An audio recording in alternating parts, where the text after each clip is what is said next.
You went 33 seconds over. Gentleman's time has expired. The gentleman from Indiana, Mr. Baird, is now recognized. Thank you, Mr. Chairman and Ranking Member, and Madam Undersecretary Hooker. We appreciate you being here, appreciate the job that you do, and we want to make sure that we have the United States well represented in some of these countries. But, you know, I really congratulate you on hosting a version of an African Leadership Summit, and that had the heads of 5 American nations recently visiting the Oval Office.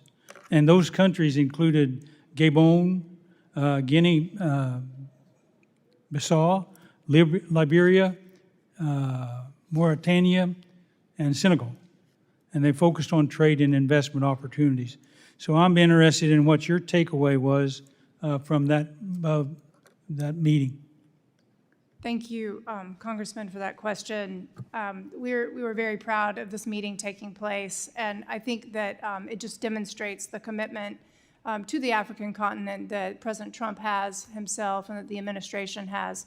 In terms of the focus, as you said, there was focus on trade, there's focus on diplomacy, and increased attention being paid to not just those countries, but to the region as a whole, to bring stability, security, and prosperity to the African continent. And that's the goal.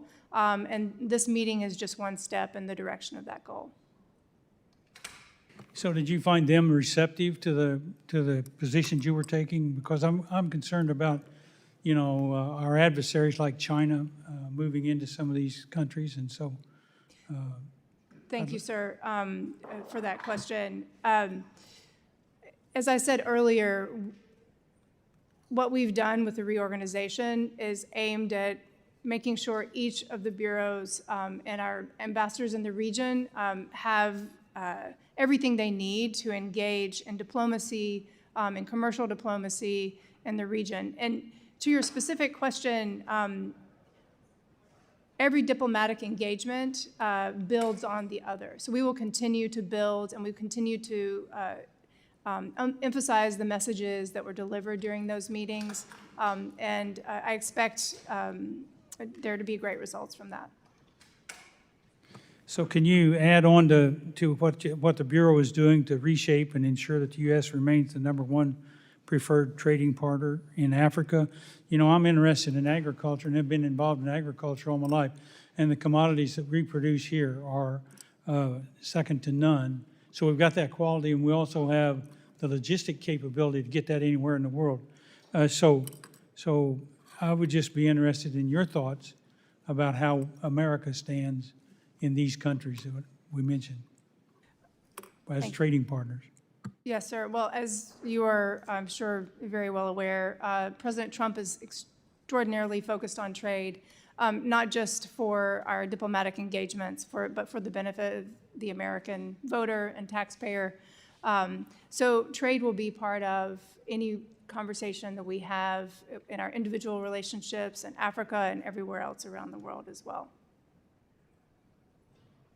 So could you share with me or share with us what you think the opinion is of those countries for agricultural commodities related to agriculture? Sir, I'm not able to discuss the details of those specific engagements at this time, but I'm happy to be in touch with you as we continue to engage and as results come from those engagements. Well, you know, I'm interested. I've been interested in where those commodities go. We as a people are very giving, and agriculture is also an important part of that. And those commodities can end up being fungible when they get in country. And so I'm interested in making sure that the people we designated those for are actually receiving it. So I would appreciate your response and Yes, your sir. idea about how we stand in that regard. Yes, sir. So- And ensuring that whether it's assistance or commodities that are being traded, again, one of the main focus points of our reorganization was making sure there's oversight at every single turn. So I will be happy to work with you on that.